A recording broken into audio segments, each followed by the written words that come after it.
right away. Perfect.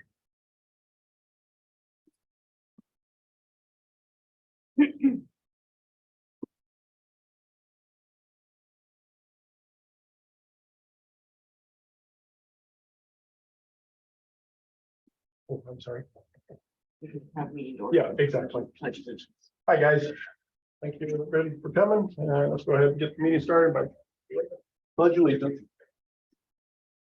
Pledge Allegiance to the flag and to the United States of America and to the republic for which it stands, one nation, under God, indivisible, with liberty and justice for all. Thank you all for coming. Sorry, we make it a little bit hectic for everybody, but Karen? Oh, I'm sorry, I gotta read this. I gotta read this one right now. You're gonna start here. We now open the budget hearing for the comments and discussion regarding the 2023-2024 Jervis School District budget. This manager will now read the resolution in its entirety. First resolution is resolution number 06-23-8-1-1, adopting the 2023-2024 budget. Be it resolved that the Board of the Jervis School District Number 1 hereby adopts the budget for fiscal year 2023-2024 in a total amount of $29,546,286. This budget is now on file at 290 First Street, Jervis, Oregon, date June 15, 2023. Resolution number 06-23-8-1.2, making appropriations for the 2023-2024 budget. Be it resolved that the amounts for the fiscal year beginning July 1st, 2023, and for the purposes shown below are hereby appropriated. General Fund, 100s. 1,000 instruction, $11,338,986. 2,000 support services, $6,152,590. 5,000 transfers, $609,720. 6,000 contingency, $2,340,750. Total, $20,442,047. Special revenue funds, 200s. 1,000 instruction, $3,403,399. 2,000 support services, $1,537,359. 3,000 enterprise and community, $1,078,237. 4,000 facilities acquisition construction, $1,309,458. 5,000 transfers, $25,000. Total, $7,353,454. Debt service, 300s. 5,000 debt service, $1,750,785. Total, $1,750,785. Total appropriations, all funds, $29,546,286. Total unappropriated and reserve amounts, all funds, 0. Total adopted budget, $29,546,286. Date, June 15, 2023. Resolution number 06-23-8.1.3, imposing and categorizing the tax. Be it resolved that the Board of the Jervis School District Number 1 hereby imposes the taxes provided for in the adopted budget at the rate of 4.6427 per 1,000 of assessed valued for operations, and that these taxes are hereby imposed and categorized for tax year 2023-2024 upon the assessed value of all taxable property within the district as follows. Education limitations, permanent tax rate 4.6427 per 1,000 dollars. Excluded from limitations, nothing. Date, June 15, 2023.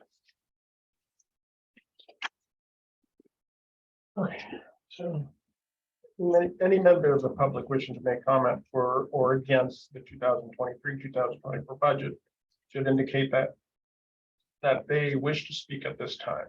For those in person, indicate by raising your hand. For those online, raise your hand via the Zoom meeting platform.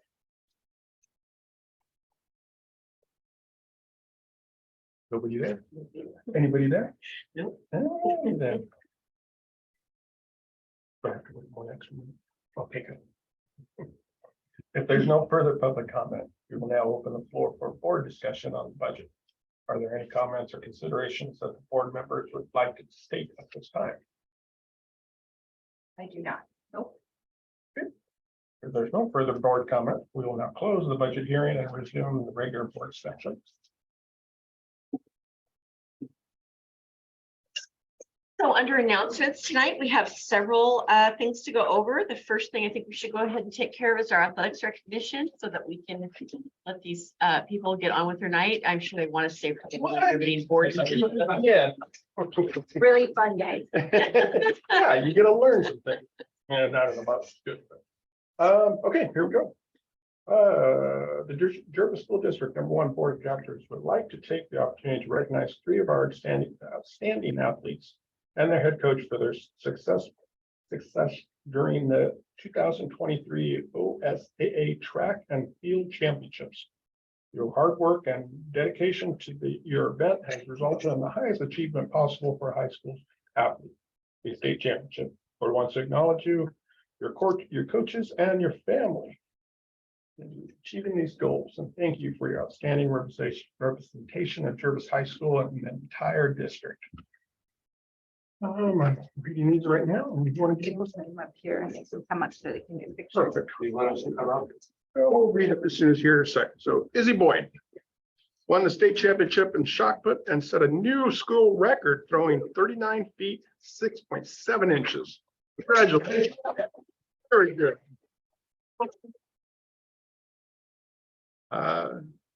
Libby Boyd, oh, defended your state title in the high jump by winning the championship again with a jump of 5 feet 4.25 inches. Very good.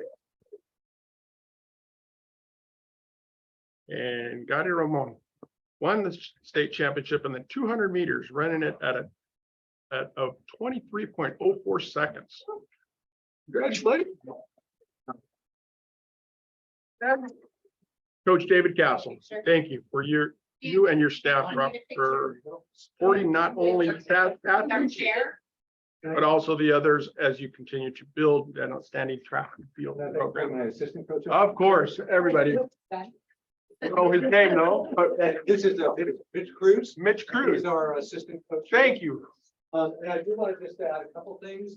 First of all, Gotti won the 200 and he missed winning the 100 meters. He got second by less than a tenth of a second. We saw that. And not only that, he may be the first person in OSAA history to get 4th in district and then win the state title in that event. Oh, Yeah. very cool.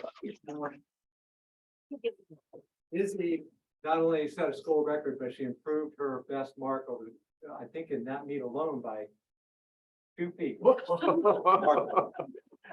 And Liv not only won the high jump, defended her title, but got second in the 100-meter hurdles and broke a school record that dated back to 1995. Very good. Thank you, Gary. Wow. Mitch, you want to maybe go to the other side? Sure. Like we like each other.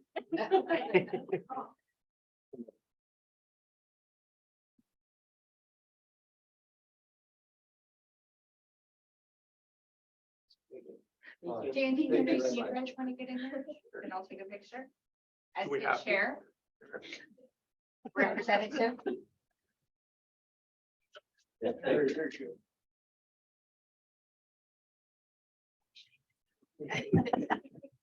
Lots of love.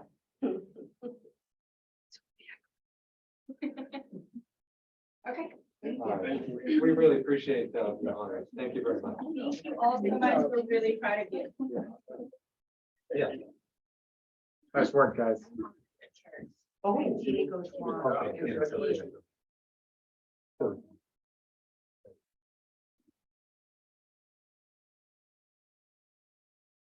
I love that part. I know, that's the best part ever, right? I really do like that. Thank you, guys. Good job, guys. You're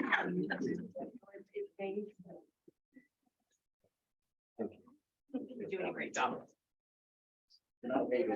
So I wanted to share on the other announcements, summer board conference for OSBA. We've got a flyer here. I'll also send you an email.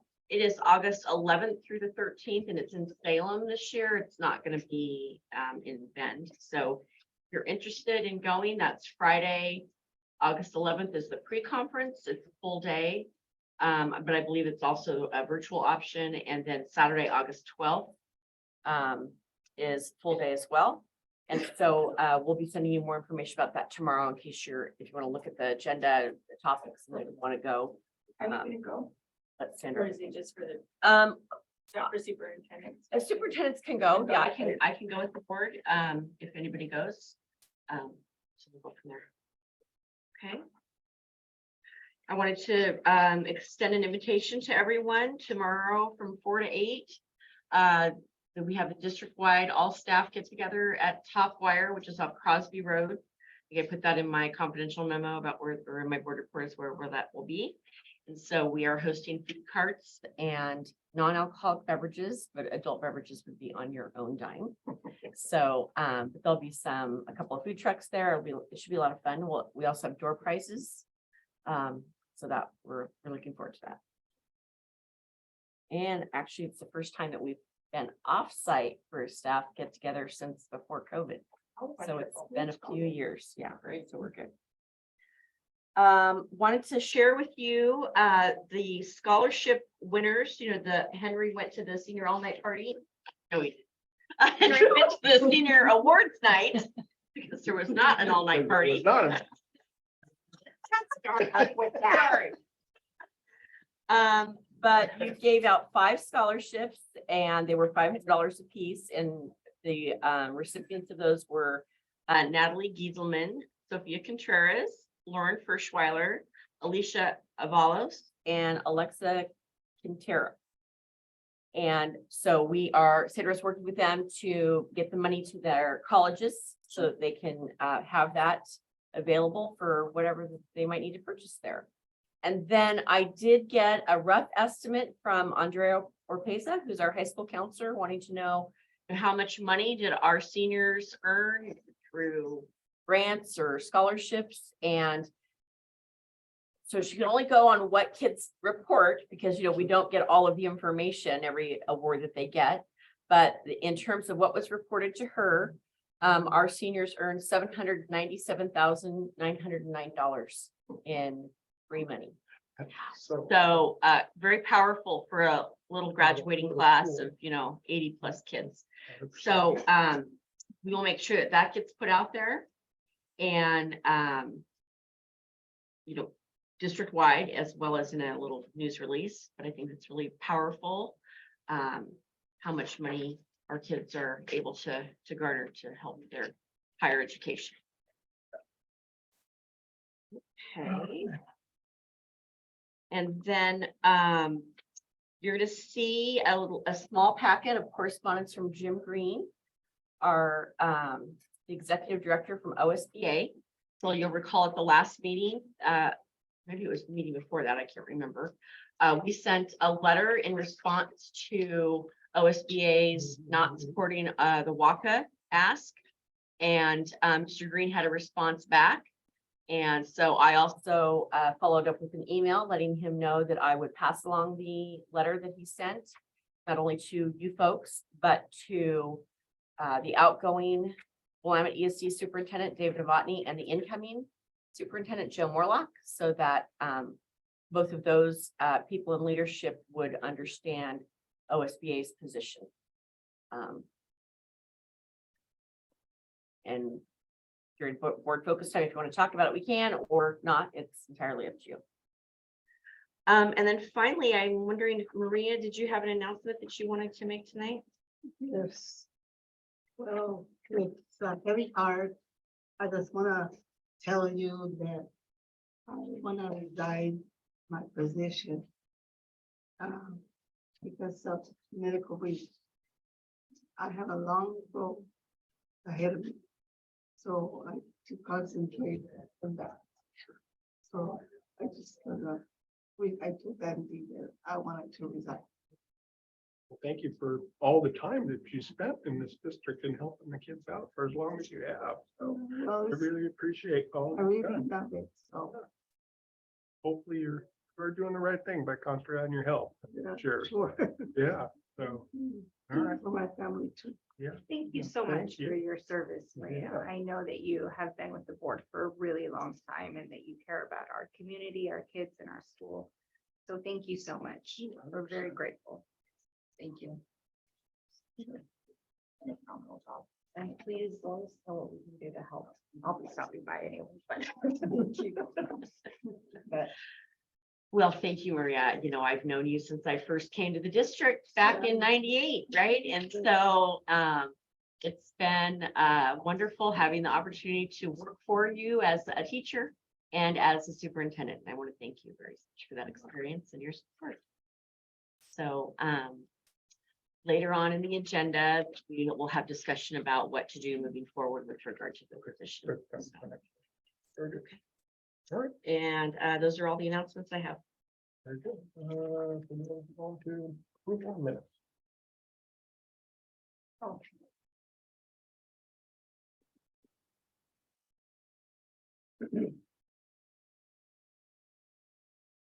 it was just the regular ones, right? Yeah. No, we had an executive session as well.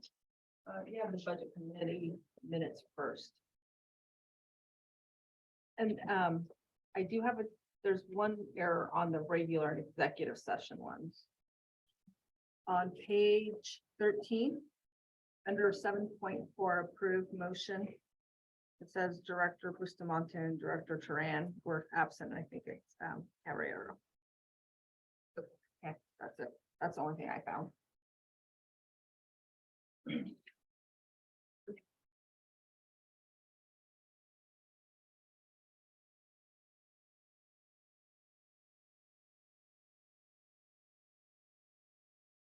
Okay, so again, that was the budget committee meeting minutes and then the regular,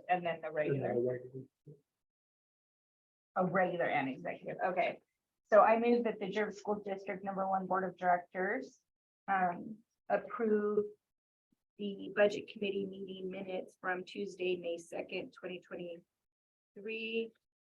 And the school board regular and executive session meeting minutes from Tuesday, May 17th, 2023. And wasn't it? No, okay, and on that one too, didn't we do Wednesday? 17th. The 17th was supposedly Tuesday,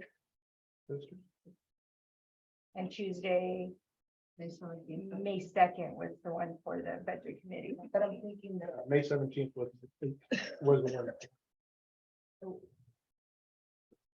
Right? Yeah, you were right. Okay, it's a Wednesday, I mean, Yeah, it was the one. okay, So it's Wednesday. it's Wednesday, yes. Okay, with correction, meeting minute Wednesday, May 17th, 2023.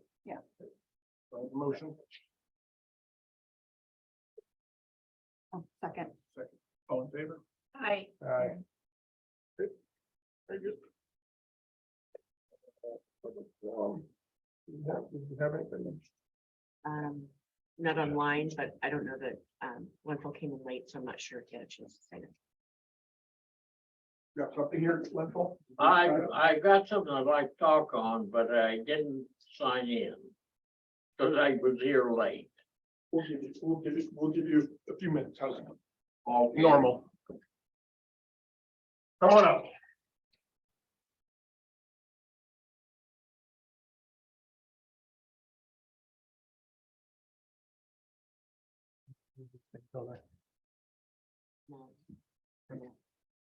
Well, yeah, hey, and remember your manners there, mister.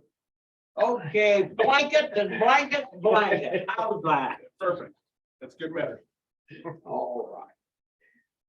I'd like to bring up, I'm continuing to hear about the schools. The athletic departments, restrooms do not work. Well, I say, let's call a competent plumber, and I can think of a couple that I've worked with. They have the equipment to go down there and find out what's causing the problem. They have the equipment to go down there and figure out what is going on down there so that it can be permanently fixed, and they are relatively inexpensive. And this is the kind of thing I see going on again and again and again.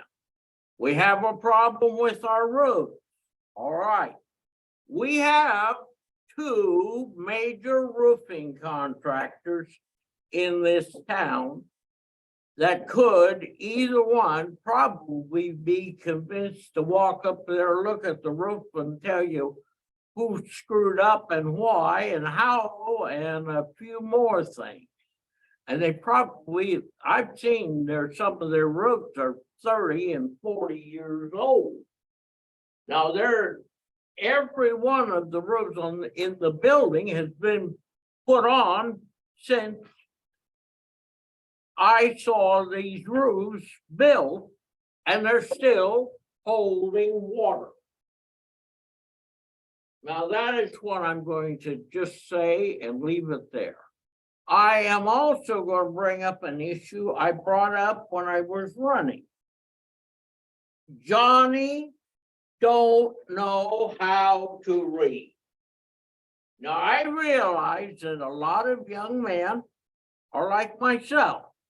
I can see good at 1,500 yards, but I pay holy hell to read at reading distance. I've always been this way. I don't know what and why. I don't care anymore. I get by. That piece of plastic does me all right at 1,500 yards. And with these cheaters, I can read up close reasonably well. That's fine. Let's work with these young people. They should be being gotten to about the end of the second grade. You can identify them, take them, their parents, and we go up to Portland, either to KCI or Pacific Vision. They are both very competent vision schools. And they do have the people that can correct almost any problem. Wonderful. Perfect. Thank you.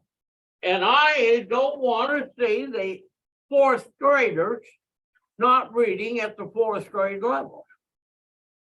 So that's what I am getting. Thank you for your comments. We appreciate it. Thanks, Lynn. All right. On to reports. We have nobody out there, right? We don't, I'm, interested in.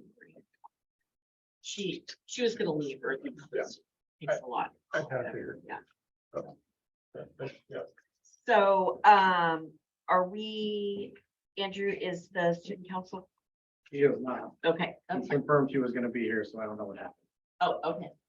So, I have your PowerPoint, if that's what you Let me come up. want to come on it. Yeah. Do you mind, will you go ahead to slide I'm gonna do equity first, Oh, I see, so mine on slide 6. right there. Yeah. Hold on, let me get this stuff out of the way.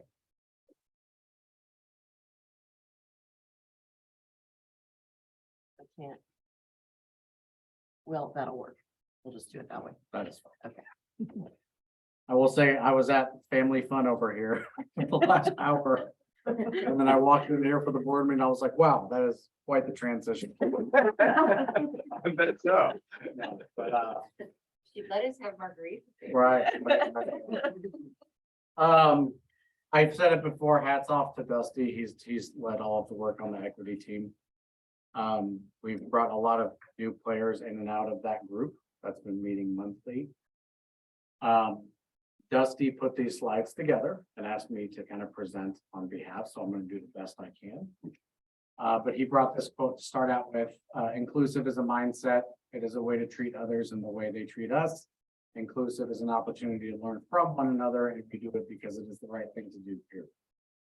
And a lot of people that have been a part of the work this school year on the committee bring a lot of different mindsets and ideas about what equity is, because it's kind of an abstract thing to think about, if you really think about it. It's been great work, that's gonna be continuing. So. You guys have seen this document before. I've said before, I don't think it's ever really fully finalized. But I think we are at definitely a point to where we can pull out this document next school year and start using it to guide things like curriculum adoption or any new policy that a school might or a principal might come to. And that is the hope, is that we create it in a sense that it's easy to use, but also makes sense. So the first thing we did this school year was the committee decided we're going to focus on attendance first, because it impacts every single, it was like athletics attendance. Those were the two things the committee wanted to look at first. And athletics doesn't touch all of the students because elementary school, it doesn't really apply. So it was really attendance. We used Jervis School District, the diversity, equity, and inclusion lens to facilitate the process. We surveyed and we received feedback from 19 families and 45 staff members in the district. Majority of the feedback, the committee's still going through all of the responses. I'll admit I have not looked at it yet.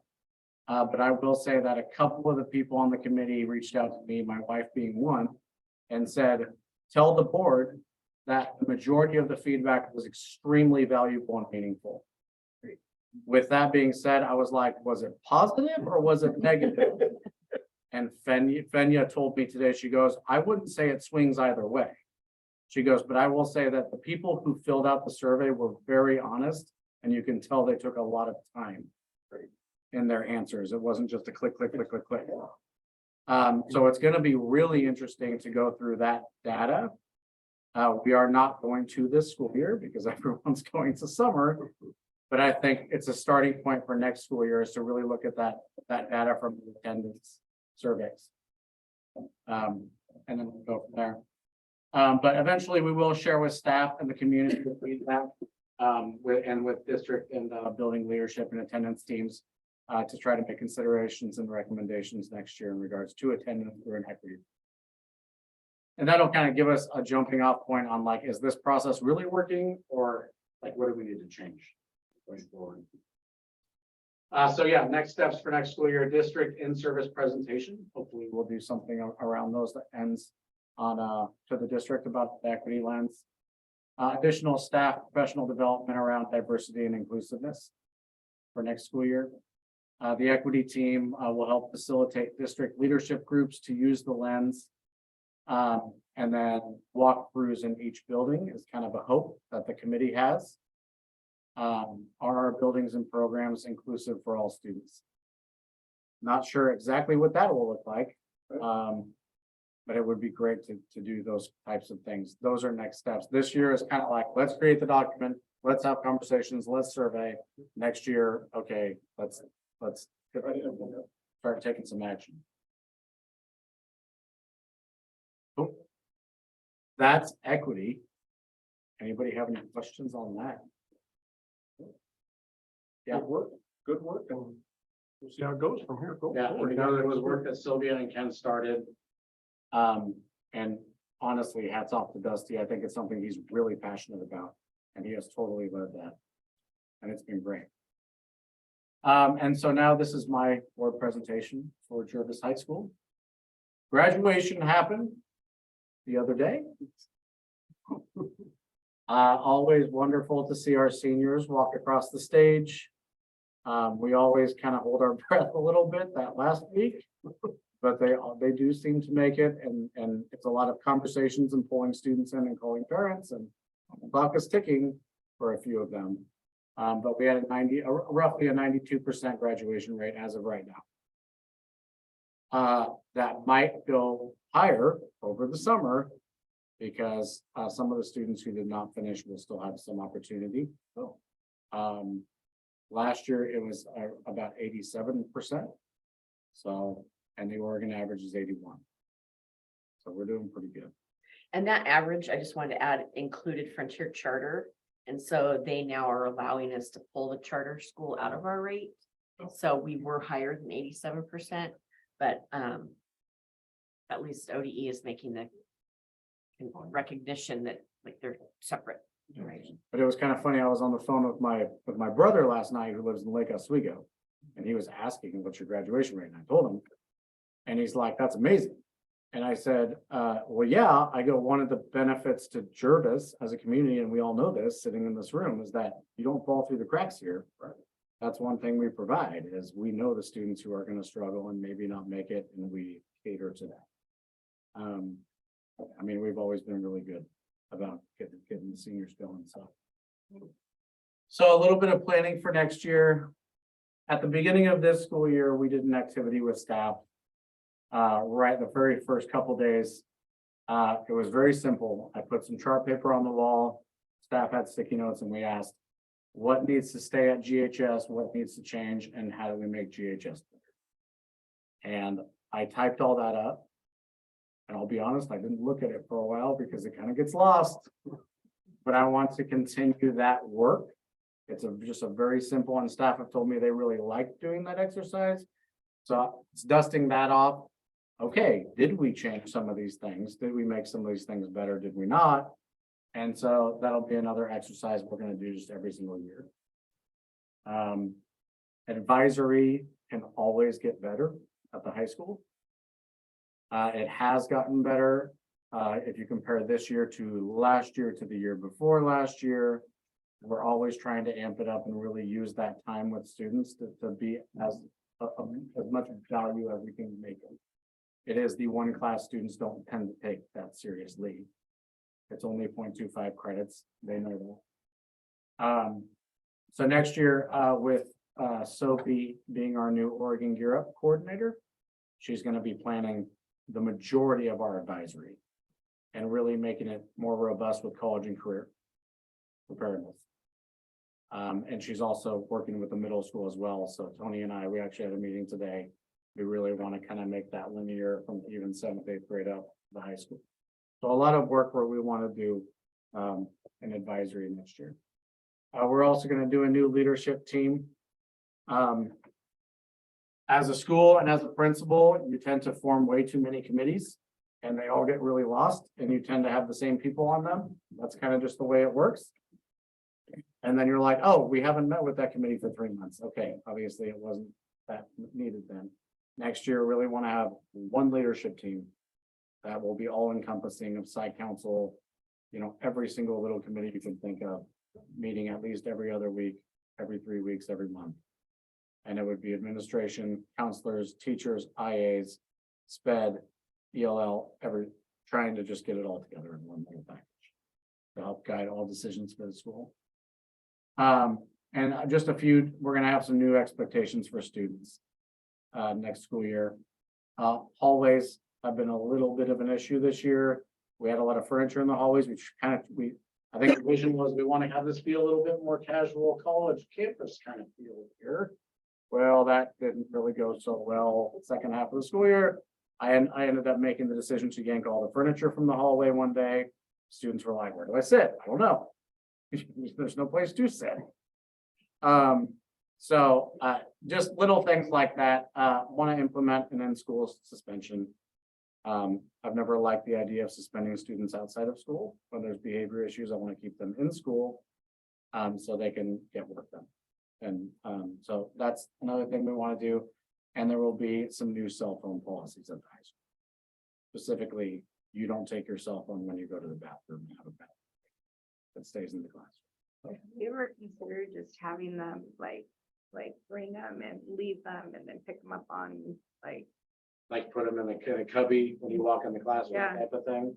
yeah. But we've had many discussions about a lot of. I know that it, like opens up a can of worms, but honestly, I don't see how they can work when they're constantly having headphones in and watching things. And The biggest argument I've heard from teachers is I know an emergency. it's mostly it's the hallway. It's the, I need to use the bathroom. I don't really have to use the bathroom. I just want to use my cell phone. I haven't heard a lot of issues with these cell phones in class as much as it is, I'm gonna go to the bathroom, but really bad. Okay. So it's baby steps, but that's from the get-go, we're gonna do that. And it'll at least eliminate a lot of the long bathroom breaks. Yes. Whatever you can do to start, Yeah. start doing something like that. Implement it. Yeah, just start, like you said, baby steps. Yeah, that's good. Perfect. Some new positions for next year. As you guys know, we have a new vice principal and athletic director, Justin DeBoer. Was a former English teacher at the high school about 7 years ago or so, was with us for almost 5 years when he was here.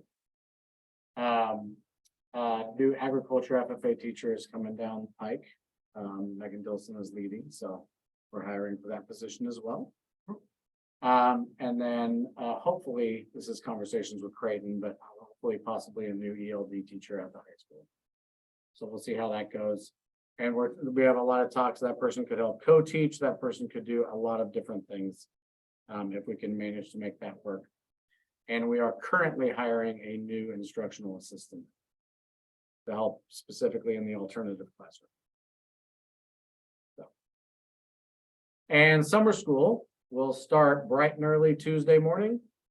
It's gonna be a real quick one, June 20th. Yeah, I put breakfast. I love it. June 20th to June 30th. 9 a.m. to 4 p.m. Rather long day for summer school, but only because we only have 9 days to do it. Grades are 100% final as of tomorrow. And students know that. And I'm already getting questions. Well, can I?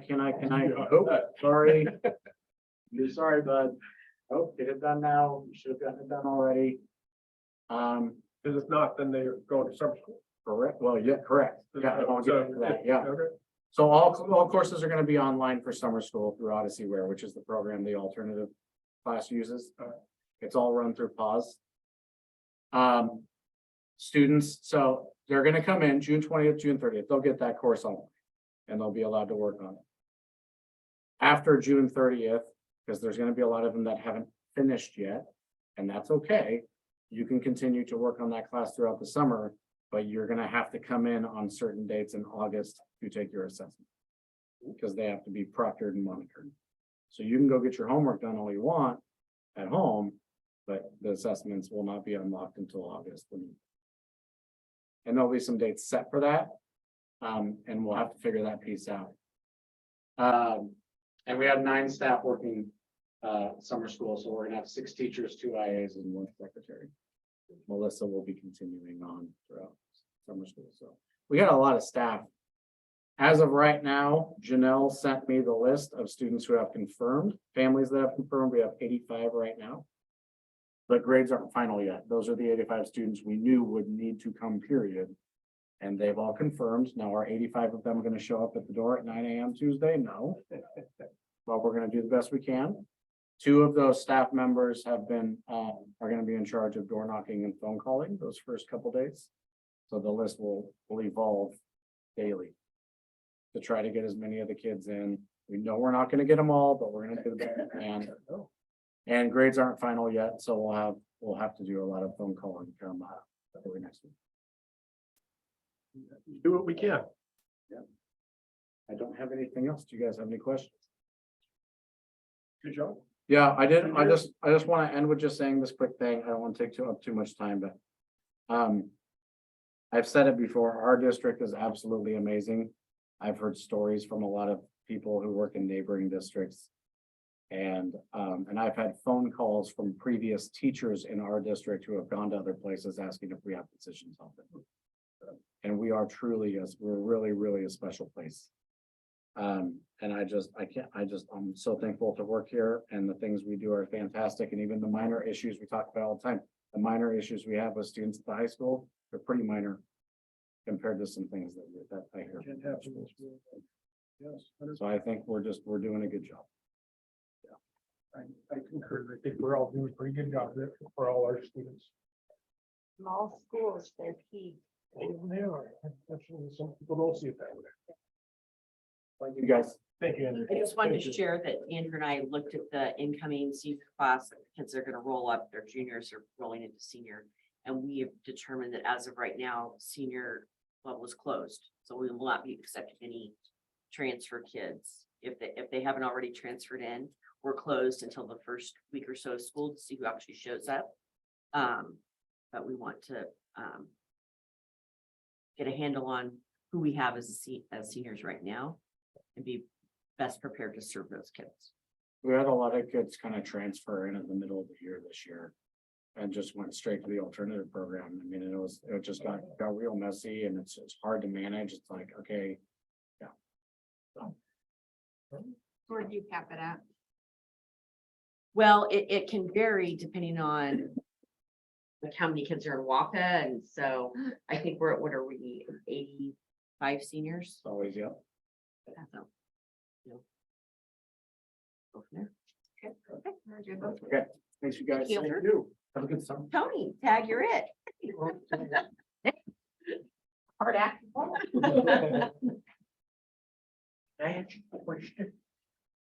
Good evening.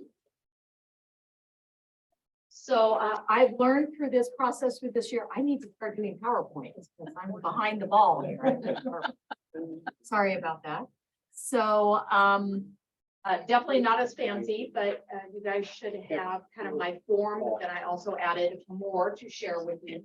So just the basic things that has happened in May. We did add a couple more students. We're now up to 195. So we're getting close to that 200 mark. And we will get some more, fingers crossed, over the summer. So we're going to be over 200, I'm hoping, for next year. We were able to do student of the month in May and academic ACE for May. That was really nice. We don't do it for June. It's just too short to try to get that in. And then the big other thing that we did in May was teacher appreciation.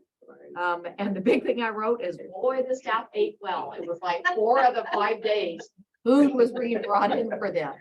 So, yeah, so that was really, really awesome. The other thing that seemed to increase is referrals. When I asked Maria to count up 26, ouch. Yeah, so job security for me kept me busy. Luckily, a small percentage of that was state reportable, but there you go. Is that typical towards the end of the year, or was it That's just what I'm hearing. This is something that I learned that after that. She was like, settle down, like, middle school. Okay, so it's kind of expected. Yeah. Okay, all right. Tony, what falls under the line of like the referrals?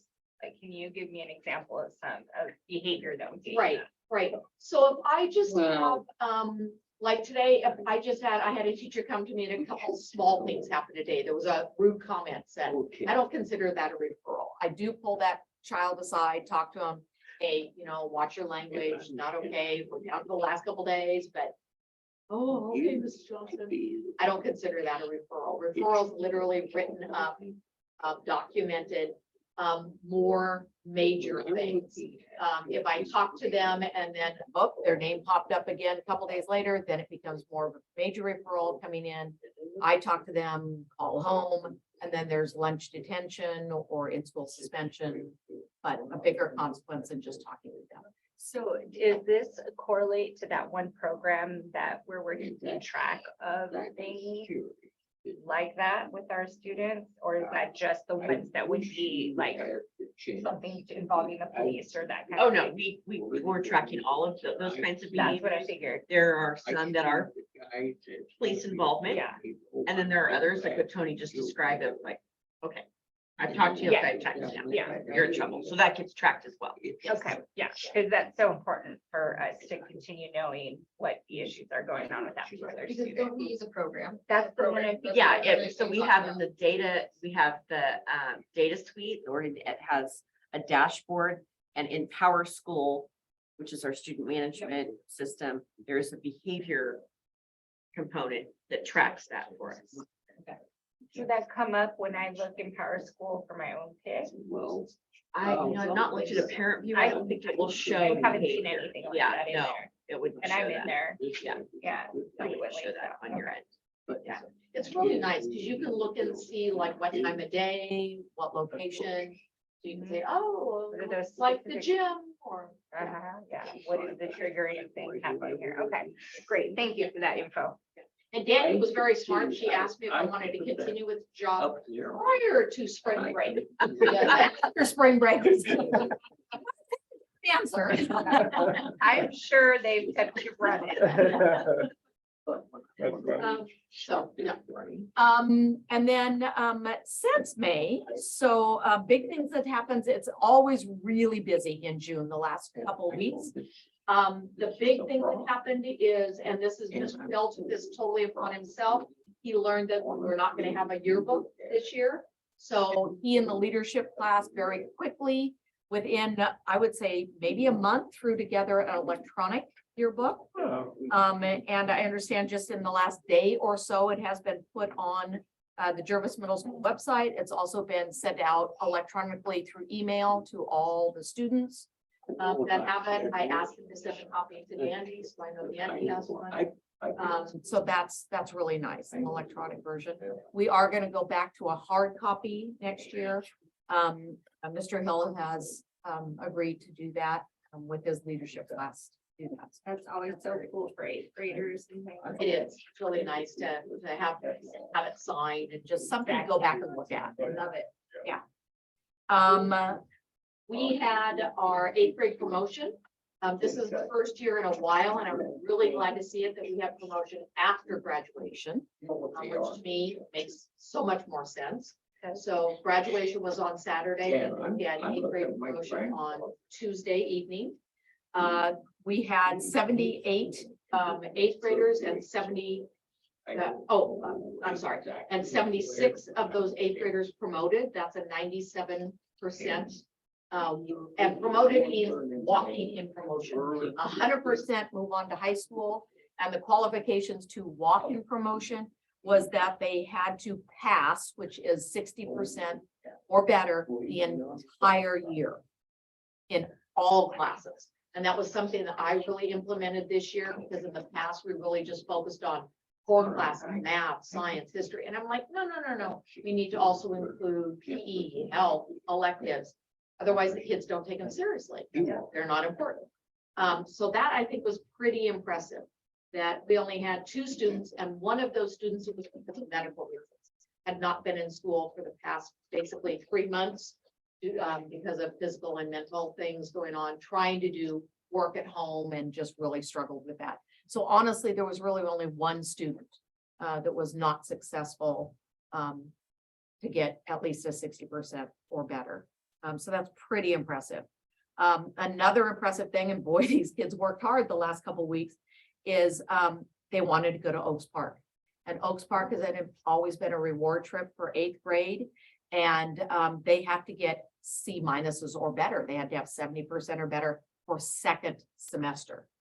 And we had 72 out of 78. So we had 92% of the class was eligible to go to Oaks Park, and the students did that on Monday, the day before promotion. So that's really impressive. This is like, I said, this is one of the bigger classes, also the big class that's going to move on to high school. It's a great class of kids. 6th and 7th grade, We had a barbecue today and a field day. That was really fun. out flipping burgers, and staff came out, and that was really fun. We had beautiful weather for it. Couldn't have asked for better weather. Mr. Jones had organized multiple stations that the kids were in groups. And it was so good because in middle school, a lot of times they're too cool to do stuff like this. They were kids today. They were out there laughing and having fun. And it was really, really cool to see. And then just a funny thing I just added in. We had like 3 parents within 5 minutes call to go, my kid said they don't have to come to school tomorrow. So I immediately got Maria to send out a robocall and an email to say, hey, just want to say, one more day of school, starts at 8, you'll be out at noon, just to kind of let parents know that, but there is one more day. It's not quite summer yet. So we quickly pulled that together and sent that off. Now the rumor had started. Yeah. It's fun that the parents call, "Just checking, we're hearing this." So, yeah. Summertime, and I have this, we're gonna do something new. We're gonna try something new. I took my 6th grade team and my counselors over on Wednesday of last week and introduced ourselves to the 5th grade in the cafeteria, let them know who we were. And we are starting something called Moving Up, was the name that I called it. And we gave them this flyer. And it was also Carrie Broadhurst who's sending it out to everybody. We're announcing one or two, that all 6th graders, and I said, that's you guys, because need to start thinking that there are 6th graders, not 5th graders, that on Thursday, August 24th, so that's about a week prior to when actually school starts, that we're going to have them come from 10 in the morning until 2 in the afternoon. So it's going to be short and sweet. Lunch will be provided, and we're going to be just packed full of stuff for those 4 hours. We're going to have their teachers there, their counselors there, meet them. They're going to have lockers. So we're going to play with lockers. We're going to play games, do scavenger hunt, meet their friends. I'm ordering water bottles with Jervis Middle School on it. I'm going to have T-shirts that say Jervis Middle School and then on the back will say, I was shocked by this, class of 2030. It's like, oh my gosh, 2030. So they will have class of 2030 on the back of their T-shirts. So they'll have swag to be able to take home and be able to use throughout. We're going to have a fun scavenger hunt where they're going to be running through the school. And Amanda Braswell said, I think one of the areas they go to should be to open a locker and get the next clue to go to the next spot. So we may not want to do it at the very beginning of the scavenger hunt because everybody might be stuck at that start. But yeah, so we're going to do that. It should be really a lot of fun. And just to kind of build that camaraderie, excitement of going into middle school and kind of get rid of the scariness. It is a big jump going from 5th to 6th grade. So we're going to be doing that. And then next year, just to let you know, right now, I've switched a few things around. 6th graders will actually have the lockers in the gym instead of the 8th graders. So I'm moving 6th graders out to the gym. And then we're going to have a mixture of 7th and 8th in the hallway. We just think that's kind of a better way to go with lockers. And we have a couple teachers that are moving classrooms. So there's a lot of moving and packing going on here in the next couple days. We just got done with interviews yesterday we have a new science position for a teacher, which I'm so excited about. And have talked to a gentleman that will talk to Sandra, hopefully coming up here real quick, and will agree to take the position. So we're very excited about that. And the big bonus of that is that now will allow us next year to have full history, full science for 6th, 7th, and 8th grade. This year, 8th grade were the only ones that were able to do full year science, full year history, and 6th and 7th had to do half a year. But with having 2 full-time science teachers, and we'll be able to have full-time for everybody. So I am thrilled with that. That's really, really exciting. And then we are stealing from Dusty. Mr. Z, who is the PE teacher, will be coming over to the middle school as a new history teacher for us. So we will have a couple new teachers in our school, which will be really exciting. Yeah, so can't believe where this year has gone. Crazy. I think it's fast. One day away from being old. I think this is a wonderful idea. Thank you. This is fantastic. And I'm when really my son was excited. there, like, that would have been fantastic. I think we're gonna have a lot of kids. I mean, they're very excited and interested and we decided instead of 2 days, we're just gonna do 1 day and just pack it full of stuff and just make it so much fun Yes. and so exciting and, Yeah. yeah. So, So good for you guys. thank you. We're very excited. Yeah, you've been doing an excellent. Oh, thank you very much. I appreciate it. Depends on the day when I think I'm doing a good job, so. Yeah. You got through the year and everything's good. I appreciate it. Right. All right, Okay, thank you. Thank We'll do strategic plan in a little bit. The strategic plan, and I'll have some comment. Okay, thanks. What? I wrote up stuff to say. Okay, very good. And so Dusty's not here tonight because he's over there in Yep. Forest Family Fun, running the Monkey Bridge. And so he just didn't have really any additional updates to his report. Okay, Karen, you're next. Are you all right? Am I tricking you? Well, I thought maybe. No, she just likes to watch. All right. Well, all financials are pretty much where I would expect them to be at this point. I mean, it's still a few months away before we conclude, this year that we're in. But for where we're standing right now, that's about where we expected we would be. And I talked to you last month about the potential for changing our accounting method from modified accrual to modified cash. After researching this, we will not pursue that change. We'll continue to use modified accrual as our accounting method. The biggest issue came down to bond issuance, because if we were, which we will still be, because we need the bond, so we're gonna keep trying to get a bond. And when we go to sell that bond, investors looking at that would not like that. It would be a negative against us. And so it could result in higher interest rates or we able to sell our bond. So we just don't even want that risk. So anyway, so to adhere to the GASB 87 and 96, which is related to the amortization of leases and subscriptions, we're going to use a software called DebtBook. And DebtBook was a little pricey, but we feel like it will be offset by the savings in our audit fees, because our audit fees would have gone up if the auditors had to have done this for us. So it'll save us in the audit fees and it'll be a big time savings for the business office as well. So it's a good thing. And they gave us a good deal too. So are there any questions regarding that matter? No, makes perfect sense. Yeah. Okay, so on page 36 of the board packet, that's our Senate Bill 1149 and facilities funds anticipated capital projects for 2023, 2024. And as you can see, we have a large number of projects listed on this sheet. The majority are roofing related. And Jervis High School has 4 roofs that need replacement or repair, and also related, seismic upgrade. And then 2 sections of Jervis Elementary's roof, and then the daycare. I don't know if you've looked at that daycare, the building that sits next to ours, but it's at end of life there. So we have, a couple grants in the works. One is for 2.85 million for the GHS roofing projects, and the other is a 2.2 seismic grant.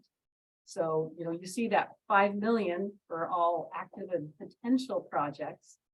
And then you look up at our money and it's 1 million.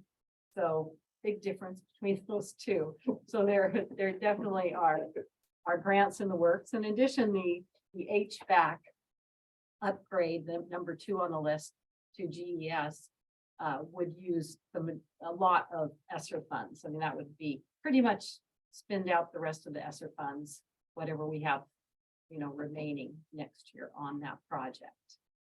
So, we just kind of tried to put everything in that's going on, or we would like to go on maybe, and, hope for the best as far as, to round up enough funds to get. So I want to highlight a couple of things and see if you have any questions. The first piece has to do with the elementary school roof. because part of that roof was damaged in that wind event that we did get insurance money for. Obviously, it's appropriate to use the insurance money to pay for the roof repair. And so, we anticipate that we received enough money on the insurance to cover the damage, but if not, we might have to kick in a little bit of extra funds for that. In terms of using the remainder of the ESSER funds, along with a little bit of the energy grant, I guess is what that is. With the state school fund coming in at 10.2, it's gonna allow us to move the remaining staff members that we had in ESSER into the general fund. So we are going to have some money in ESSER that we could use to pay for the HVAC upgrade, the boiler system primarily. It will not be enough to install air conditioning in all of the building. But we are still gonna go for the Renew America Energy Grant that opens in the fall. You'll recall we attempted that this last spring and we didn't get the grant.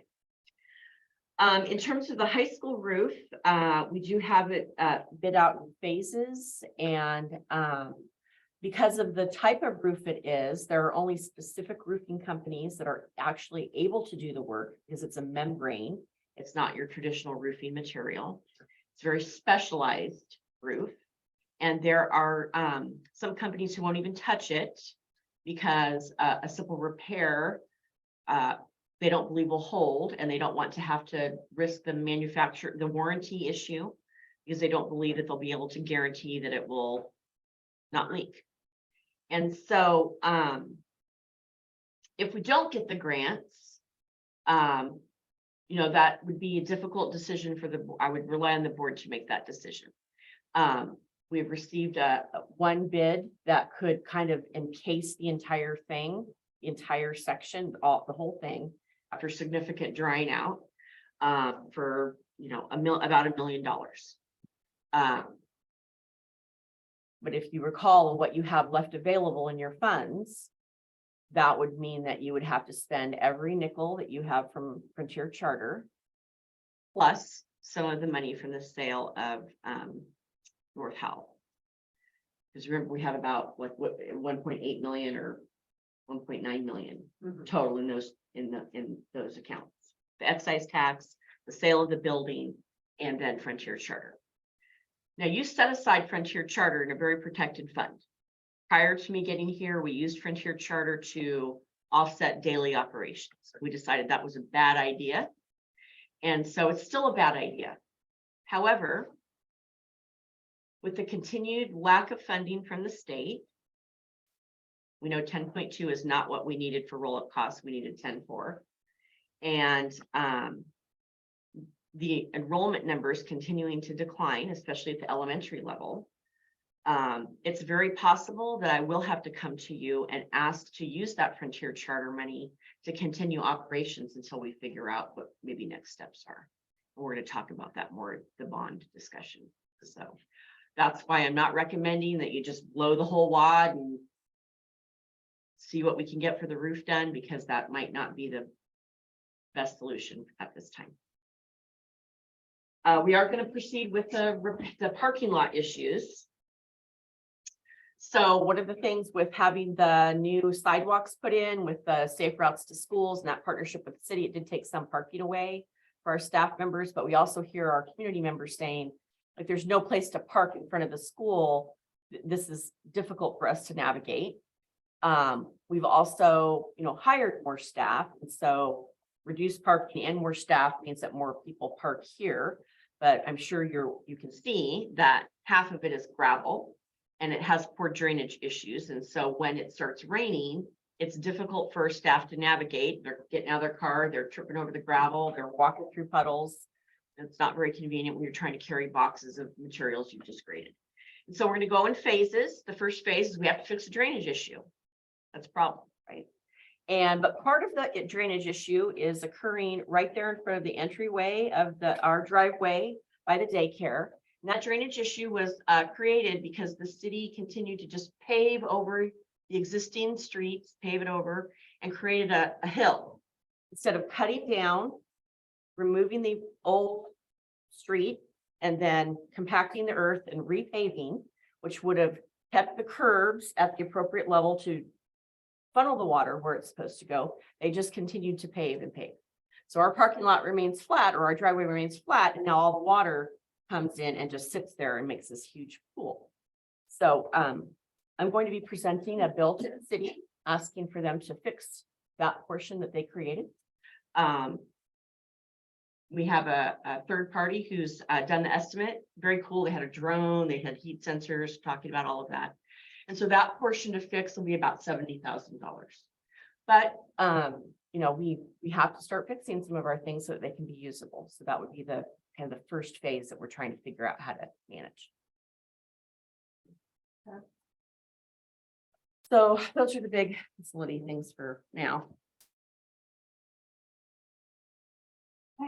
Are there any questions for me, financial or otherwise? Okay. None for me. All righty.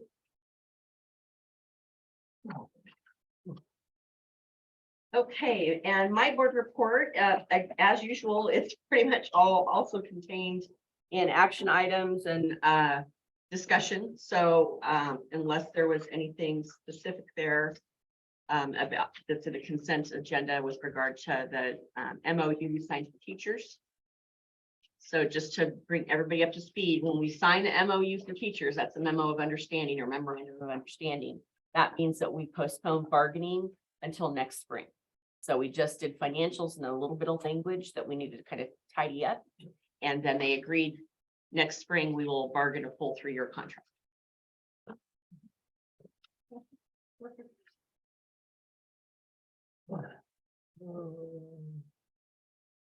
That's a board focus, anything else? I mean, we're gonna talk about the bond, right? Yep. So maybe is this not the accurate or proper time? You can do it both times.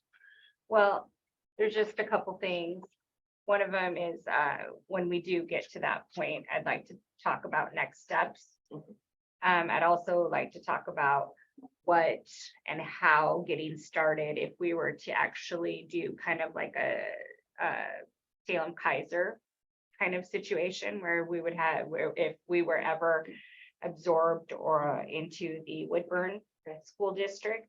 I guess my fear is that this actual building is going to fall apart and that we are significantly losing students all the time, specifically in this town, that all go to private school, or I just heard one of our awesome kids is going to be going to Silverton next year as a senior. That makes no sense. It's so many things. So we put the bond up twice. It's not going to go a third time. I really don't think it will. I mean, if the people here in this town don't want to help themselves, I think that as a board, we absolutely have to think about what those next steps are going to look like in the future for the rest of the kids who are attending school. The lack of money is what's going to get us. So we need to have some sort of plan, you know, process, communication with, you know, OSBA, I don't know, whoever we need to, you would know best on how to get started with that. So that is what I will be talking about when we decide to talk about the bond. The only other thing too, I think, was that somebody asked me about the dress code. And if we were going to be looking at that again. Which I don't ever remember looking at, and I didn't know that. I always thought everything was just kind of, everybody handled it from their own school. I do have it as a discussion item in You here. do, okay. So Then that's it for me. Oh, yeah. Very good. Okay. Anything more? Consent items. so it's the one that's separate from your packet. There was some additions on there. Is it, oh, it's Yeah, consent. It's the one with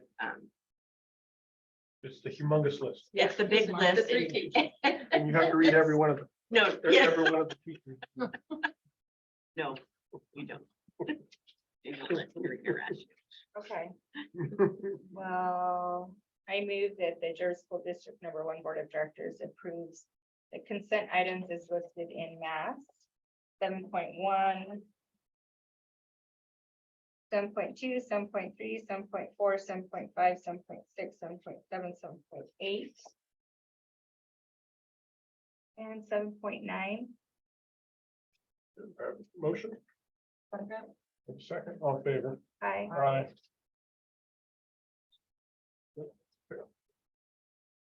Oh, action items. Adopting the budget. That's where I read this part, Yeah. second part, right? I already read that. The-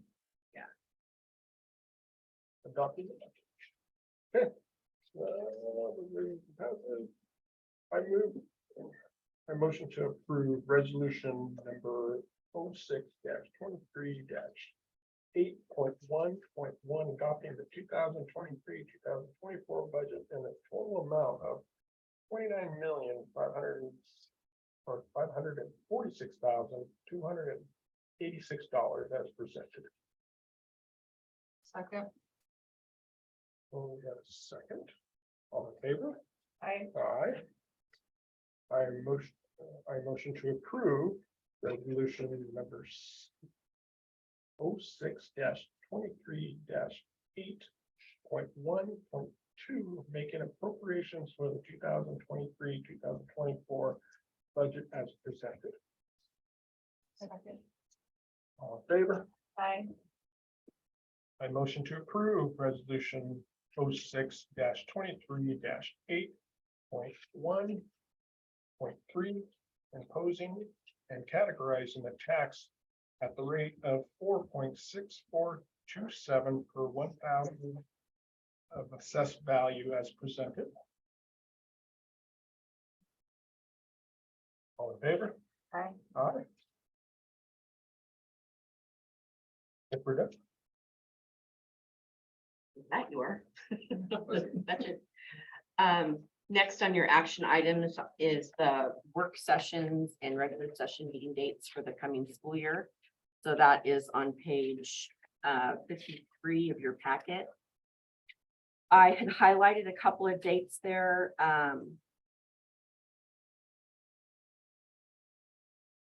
The first being December 21st is your regular meeting, but that is awfully close to Christmas, so I didn't know if maybe you wanted to move it earlier in the week or the week before, or. School still in there? No, school, We're out. We're out. You guys are out? I have to look at my, well, I have a calendar. I included the calendar. How's that? School is out at that point. The last day of school is December 15th. We want to move to the 14th? Yeah. Okay, I would say so yes. December 14th would be your regular meeting.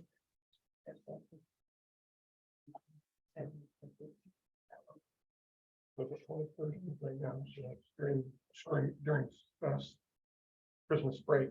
So if we move to the 14th, it'll be the week before. Okay. Perfect.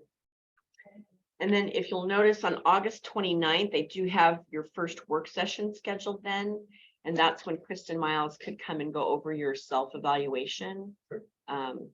We can work on goals at that time. So I just. bring that up. And then, of course, we have the budget committee highlighted in green, which it follows the same pattern as this year.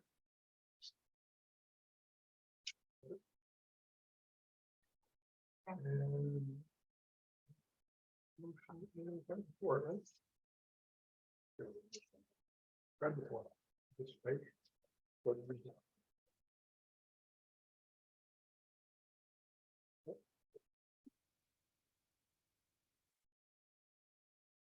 I move that the Jervis School District #1 Board of Directors approves the board work sessions and regular session meeting time dates for 2023 through 2024. School year is shown on agenda item 06-23-8.4.1, with the exception of moving one of the proposed dates of a regular meeting from December 21st to the 14th. And we have a second, all in favor? Aye. Aye.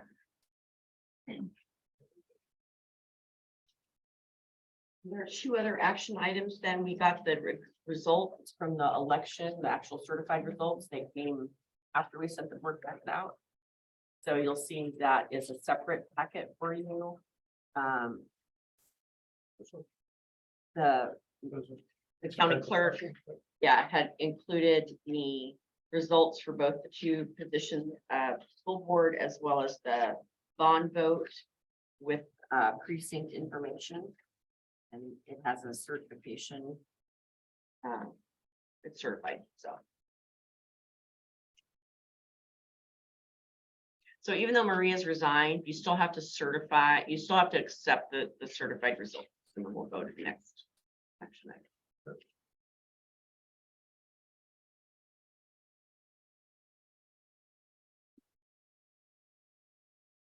So we approve it, but Then we put the thing up for and then you'll swear declare. her in at the, or now. Yeah, no, she gets sworn in July. Oh, okay. I move that the Jervis School District #1 Board of Directors has reviewed the abstract of votes for the May 16th, 2023 special district election and has determined that Maria Contreras, position 1, 4-year term, and Maria Caballero, position 5, 4-year term, qualified to hold office and hereby causes the county clerk to issue a certificate of election to them. Motion? Second motion. All in favor? Aye. Aye. Okay, So real Yeah. quickly, are we gonna be declaring it, or are we declaring the board vacancy on after July? well, I'm gonna recommend that you declare the vacancy now or starting in July. Because That way we have. so, I've included your board policy and what it says to do with vacancies. And then and also what happens when a member resigns. So we're following both your policies right now. And then, we have had this happen before. Yep. And so this is the application that we have used previously for those people who might be interested in serving for a portion of the term, because what happens is that during the next time that we have elections for the board position, they will have to run, like, wait. It happened to me. Yeah, It happened to and- right, her. exactly. Yeah. So, the application is pretty standard and straightforward, just certifying that you live within the district and that you are a citizen and of Oregon and the United States. And then I have some proposed timeline dates here. So tonight you could declare the vacancy. We would begin advertising tomorrow. And applications would be due July 12th, which would give us time to get them into your July board packet. You could review them, and then you could do mini interviews or listen to people give a speech as to why they should be selected if you have multiple applications. And then July 20th, you would make your decision, and then that person would be sworn in that night as I wanted to add that person will serve 2 years. 2 years. Yeah, because that's the next session, right? So the next election time for Right. us coming up. Right, yeah, I think mine come up in 2 weeks. So you get me far, guys. I don't run away sooner, but. Where's the paper for the opening it up? Is that? We do have that, right? Yeah, we've got a motion. I move that the Jervis School District #1 Board of Directors approves to declare the board vacancy as presented by Director Henry Bustamante. Or Jandy Stevens, or Anna Contreras, Or any of us. or any of us. So I second it. All right. All in favor? Aye. Aye. Very good. Okay, we'll get to work on that tomorrow then. So under your discussion items, the first one I have is the graduation ceremony policy. I believe you brought that up during board focus last month. And so I wanted to provide a copy of what the policy, the current policy says. And then in your board packet in the memo, I had shared what the administrators position on participation in graduation exercises, what their positions were. Even during the actual ceremony, like Andrew at the end says, we attest or certify that all of these participants have met the requirements set forth by the state of Oregon to receive a high school diploma. So I mean, it's not that you couldn't change it, you can, but, I don't know where it's at in here. sorry. I'm sorry. It's on page 55. 55.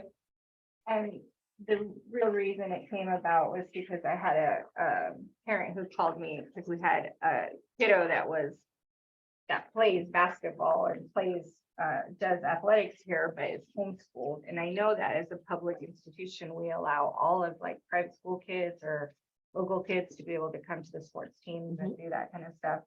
So I think the ask was basically, can this person walk even though they were homeschooled? And I understand why we have a policy in place and also why we don't want to make exceptions or open it up that way. I don't know what's happened in the past with that, if that was just more, if it occurred, I don't know Yeah. if we had other kiddos that have done that before and we just never noticed or whatever it was. But, I just wanted to bring that up to the board because I don't want to make it any more difficult than it needs to be. We have policies for a reason. Unfortunately, sometimes it doesn't come out the way we want it. But I just wanted the board to have an opportunity to look at it. And I obviously care very much what the administrators have to say about it, you know, and what their stand is on that as well. Do you know if we've ever had that?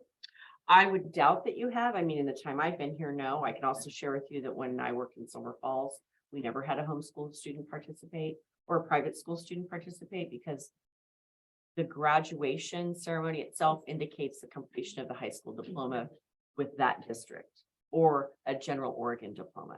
They, private schools have their own Right, ceremony. typically. Homeschool students don't necessarily receive any kind of Oregon certification. Their homeschool programs are not required to present an official certification or completion of coursework. Homeschool students who go to community college or four-year college often are admitted based on other criteria, test scores like ACT, SAT, or they interviews and things like that. So they are able to access college without having the diploma. It's just under kind of different It's a different way. parameters. Yeah. Okay. I think that, then you just start considering logistical questions. Like if I'm Jervis High School, our kids wear blue robes with the gold sash. What would a homeschool kid wear? It is a ceremony specific to our To our institution. school, yeah. And there are other times, like I said in the memo, where our homeschool kids are and our private school kids are recognized. I mean, they can participate in any extracurricular activity that's not offered at their private school or homeschool. So, they can participate in FFA and they get lots of recognition there. They can hold office in that organization and Okay, well, I just wanted, better. yeah, I just wanted to look at it and see if there was anything in there. Great I think question. that's important. Okay. Student dress and grooming. So I included what your board policy is as well as a snippet from the student handbook. So prior to COVID, the big change had come about was the idea that do not body shame people. You cannot use a dress code to body shame people. So the idea that if let's suppose I'm showing cleavage and someone says to me, you need to put a sweatshirt on and cover up. The stance is, you don't need to look at me. Like, then don't look at me. Because my cleavage is not affecting my ability to do algebra or write this essay or whatever else. So part of the work that centered on that was the idea, okay, well, let's make sure that we're at least safe, like you can safely perform PE. So you don't have baggy pants down around your ankles or, whatever that is, or effectively perform PE. So if you have short shorts on and you can't, do whatever exercise it is that they're wanting to do in PE, then that would be a grounds for saying you need to put more appropriate clothing on. The issue with this is that part of it has been upheld in court. And so we are very well grounded in being able to say no to any kind of drug or alcohol or sex promotion on t-shirts and, you know, that kind of slang. So we're solidly grounded in that, and we know that our administrators enforce that policy. But you know, where it comes to be a little bit more of a problem is when, because most of the time it is directed at females. We don't want to see your bra straps, your spaghetti straps, your midriff. And so one of the things that I had suggested to both high school and middle school is that if you see a person walking around and items that you're thinking, well, maybe the parent doesn't really realize like what's happening here, that you make a phone call. Hey, did you know that Dandy is wearing short shorts and a midriff top? That's what I was gonna ask. And most of the time, a lot of times parents will go, what? They are? Because they do the changeroo in the locker room. Or their car. Or they'll say, well, I was wondering about that. My kid's telling me it's fine and nobody cares. Well, technically, we can't tell your kid not to wear it. However, it's probably not the most professional attire for what we're trying to do here. So if parent, you could do that, that would be really helpful. So if it's egregious, then the teacher can call the parent and say, hey, did you know so-and-so is wearing this? Okay. I see pajamas on here. Yeah, they cannot wear pajama bottoms, I guess is what they're, yeah. Can you please start calling the house about Diego? Been wearing pajama bottoms. I will let It's Andrew know. everywhere. It's everywhere. I will let Andrew know. Really? His dad put his foot down and said, you're not wearing pajamas next year, buddy. And he's Well, like, Sure. Jeans. Pants. What? I gotta wear what? Jeans? like it was the right. Well, you should wear Nike basketball shorts, okay? Whatever. You do put some sweats on, but nobody wants to see your fuzzy pajamas. Yeah. So anyway, I've asked the legal department to just get back to me about where we're at with the body shaming cases and like what, because I haven't heard anything since before COVID, but people haven't really been, you know, cool. So that's what I know. Okay. Okay, Thank you. you're welcome. Bond update. So,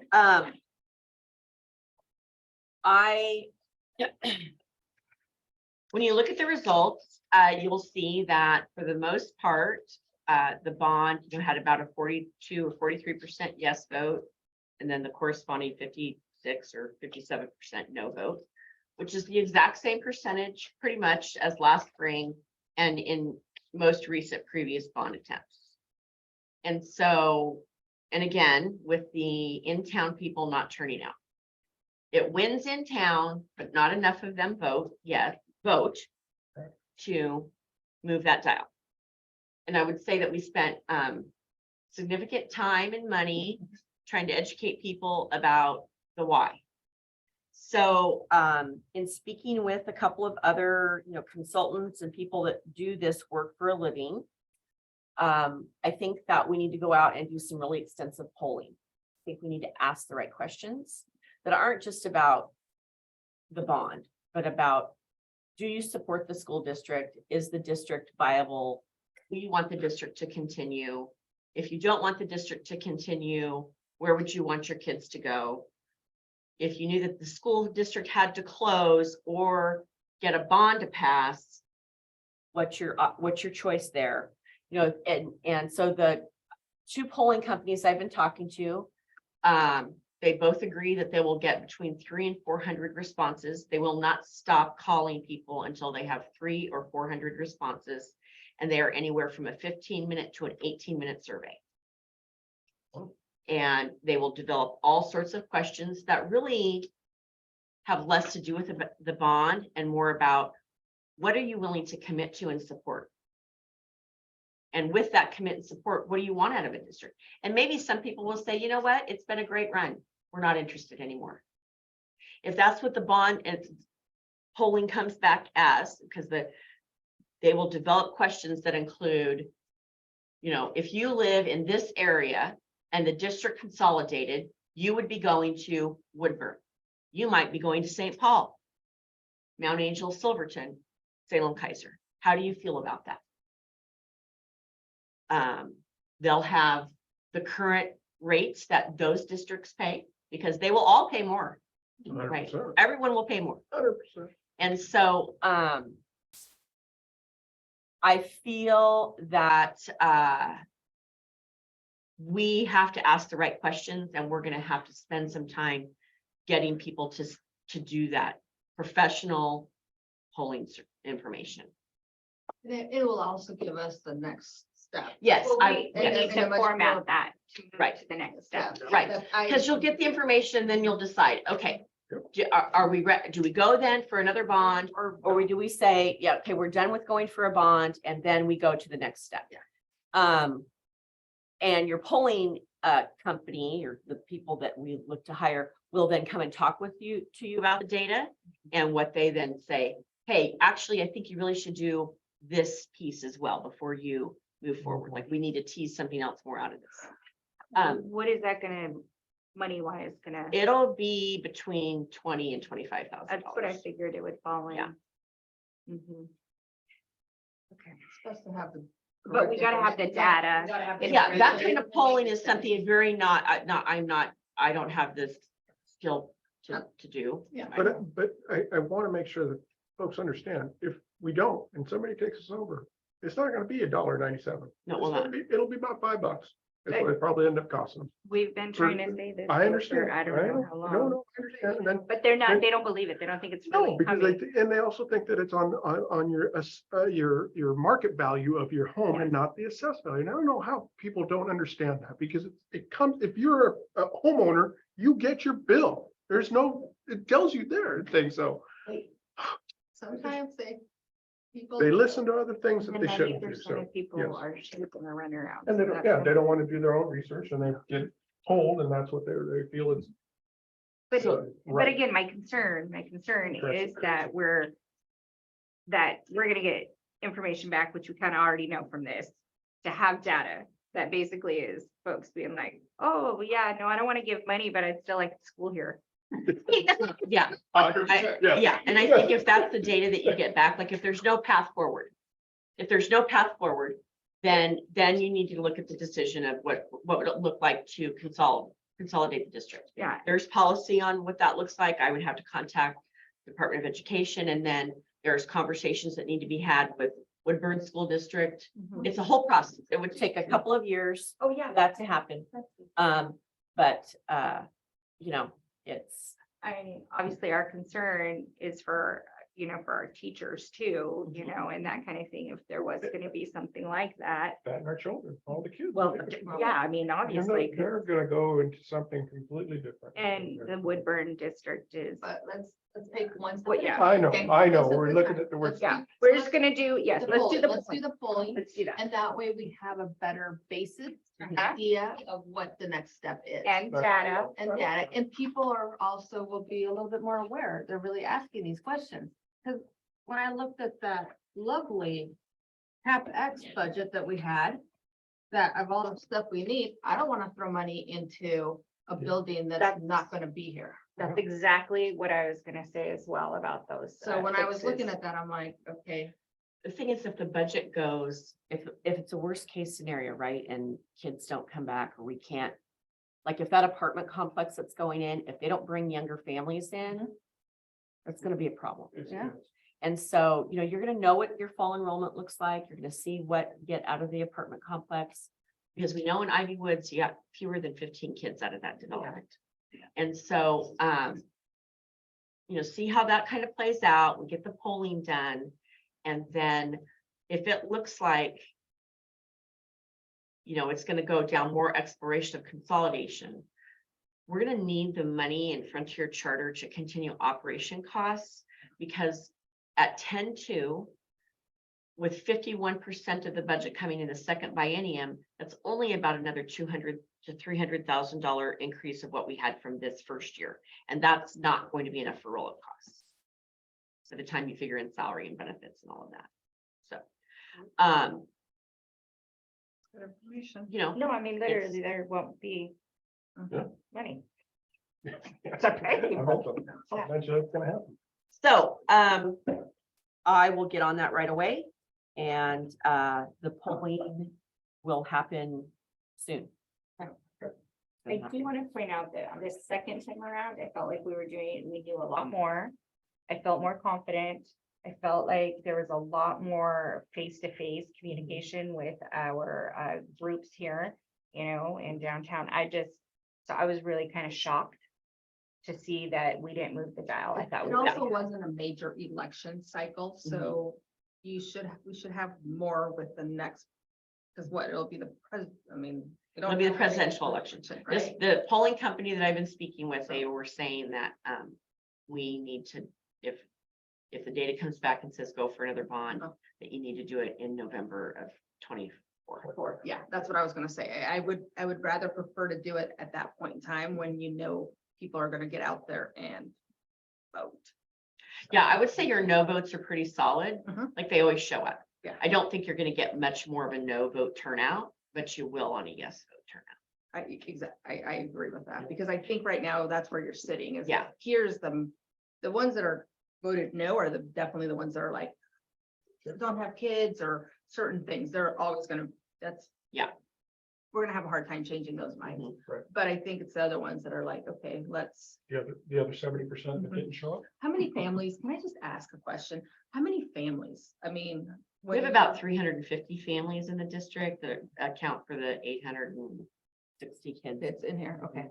And then, I did go back and look at the November 2020 election results to see how many town participants you had. And it was close to 1,000 people participated in voting. And, you know, this time we had like 320. Yeah. So you do get more. Yeah, okay. Okay, well, I will keep you updated on that. Okay. Strategic plan. So in our strategic plan, and I've got copies here for you, folks. So next Wednesday, Jerry Colonna is coming back and he'll be meeting with a team of 15 of us to talk about how we did on this year's plan and what we want to do moving forward. And let's see here. So,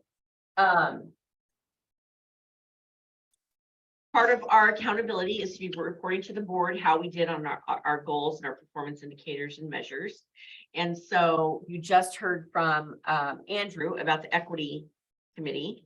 And we want to talk about goal 1, which is the social emotional growth.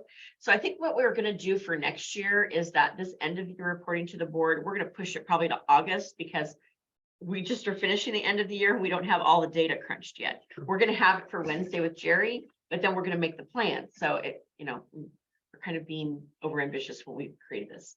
So in terms of goal 1, you can see with the performance indicators that we did meet that goal for October in the fall for doing a calendar of events. And when they meet again this summer, they'll be redoing another calendar for next year. That'll be a yearly calendar. And then in terms of looking at data from the 22-23 school year, so that's our DESA, our base data. How are kids feeling? What are they reporting? They'll be pulling that information and reworking the performance measures and indicators, and then to see what is the next step. So we're waiting for that for next week. And then like I said, we'll know what professional development we need once we look at the data. So, and that's also both, I know the middle school and the high school have been talking deeply about how do we address advisory group time, or you call it advisory group, right? We're gonna switch to homeroom next Homeroom, year. yeah. And so that's kind of the place where kids are grounded with people they trust and know, and they can develop those relationships and coping strategies and have a trusted adult. So you're going to get more detailed information probably in August. That's what's going to happen on some of this. The next goal 2, that was what Andrew talked about, your equity goal. Also know that equity piece is a state rule. And so in 2 years from now, we have to up the level of participation in our equity committee. It actually is supposed to be a board directed committee. You have some options to be able to appoint me in your stead to direct that work, but we're also supposed to include parents in that committee. And so it's a very robust committee, but we are ahead of the game. We decided we would start a little earlier so that we wouldn't have to be like slammed with all of this stuff, trying to implement it in 2025 is when small schools are supposed to implement it.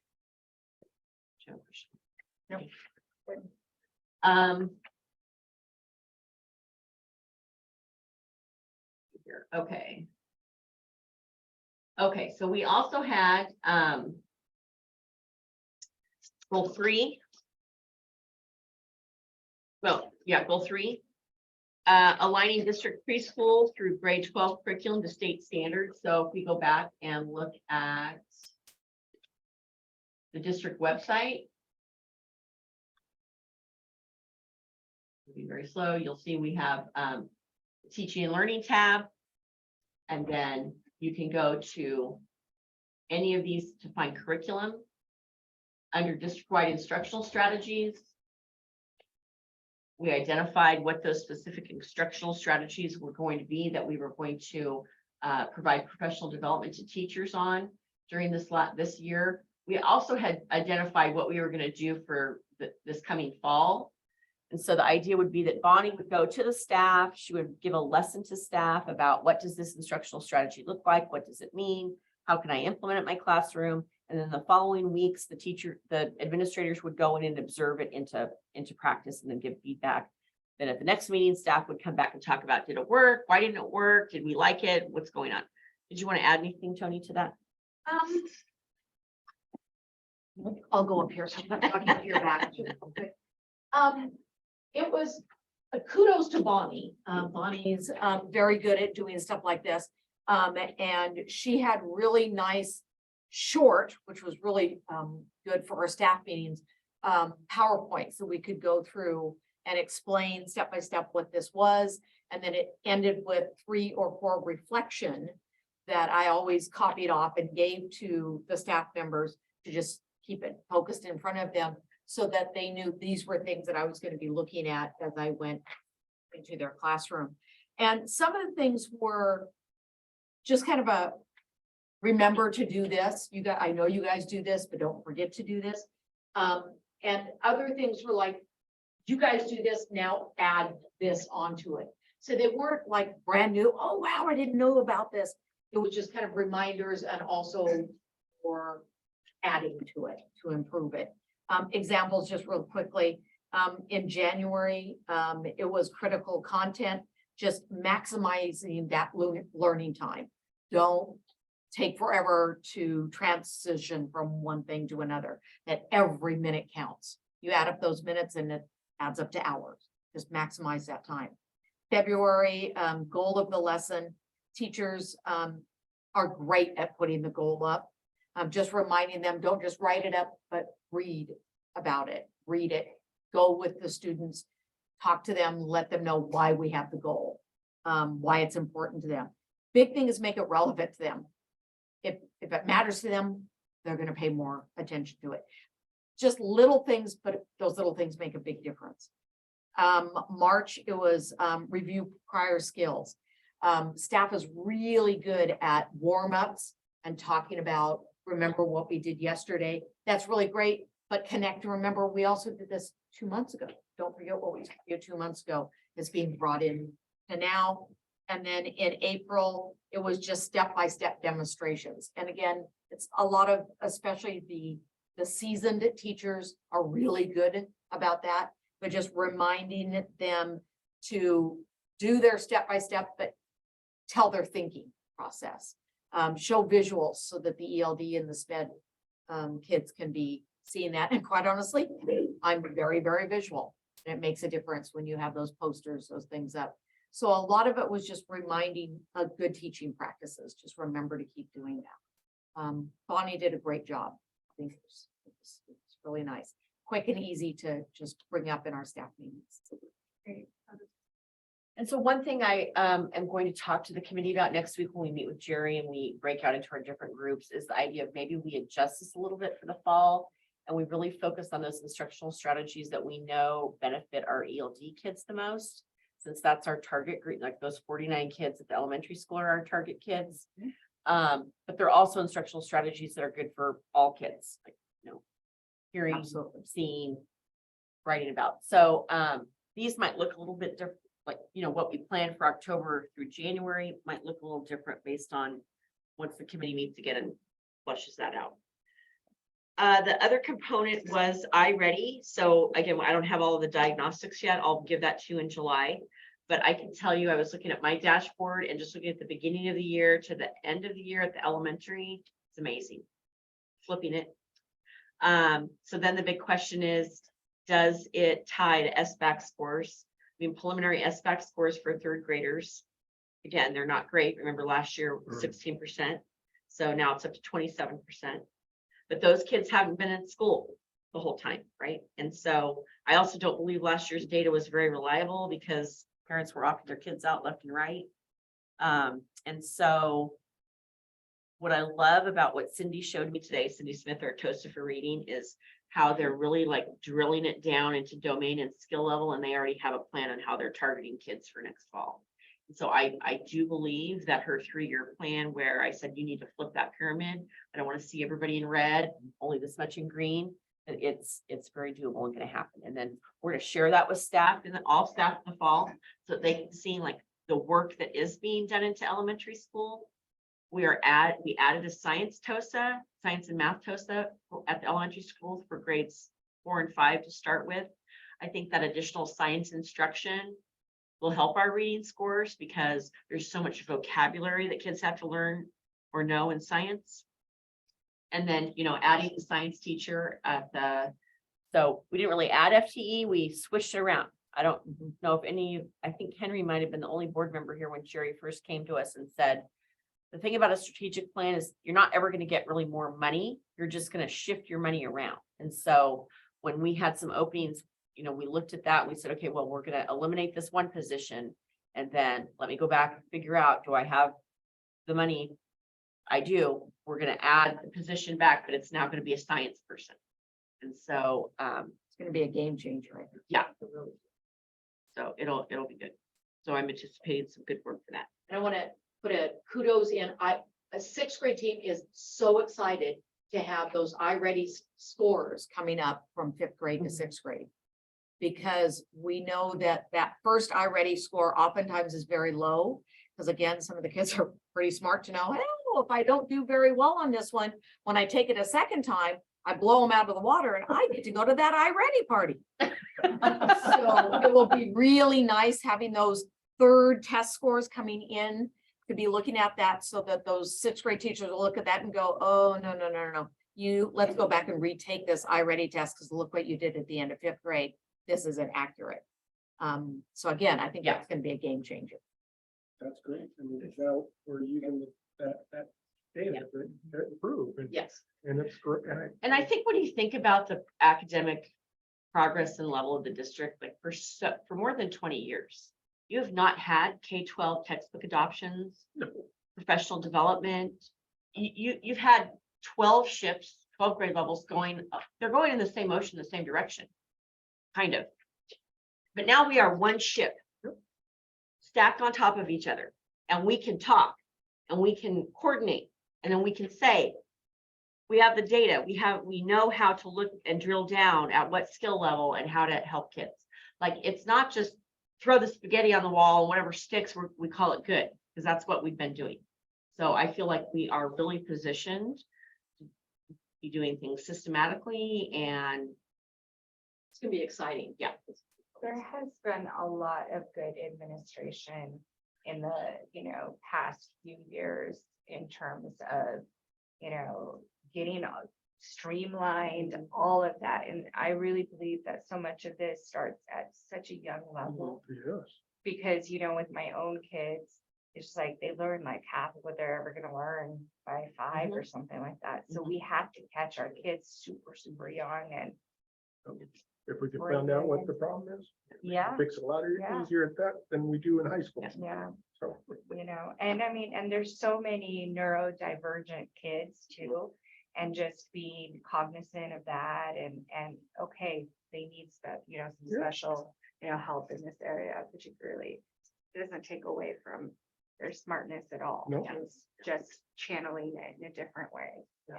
So good job. yeah, It'll be exciting. It's working, it's working, it's working. Okay, and then last on the discussion is board evaluation. So Kristen Miles, like I said, is available the end of August to go over your results. So if you want to do that electronic self-evaluation, all you have to do is give her a call. She'll open it up for the month of July. We'll give you a deadline for when to have it done by, and then she'll crunch it and bring it back to you in August. if I that's say what you yes, let's do it so we can get it Yep. going. I just think it's really helpful as well. Yeah. No, and like do it July, then we get together in August. Mhm. Perfect. So do we need to do something on that? Or you just No, send- you're just send it? giving me direction. Yep, so, yeah, I can do so, that. so then she'll just send it to our email. Yeah, I'll let you know. I'll text you. I finally got into my email, Tracy. Yeah, that's the thing. Passwords and reset. So, yeah. Oh, they did? Yeah. I didn't You go on. didn't even call her. Yeah. Oh, well, yeah. I can- So No, that's all we have for regular session. We do need to go into a quick executive session. Get out. so Go ahead. Well, and, let me find my words on here. Do you have the, oh yeah, it's on the page 2 of the board packet. Oh, there's stuff on the top of there. Right, is that what I'm reading here? Yeah. Executive part, right there. So, okay, I'll take us out of. We want to break or we'll just go right into it. We have to wait for one. But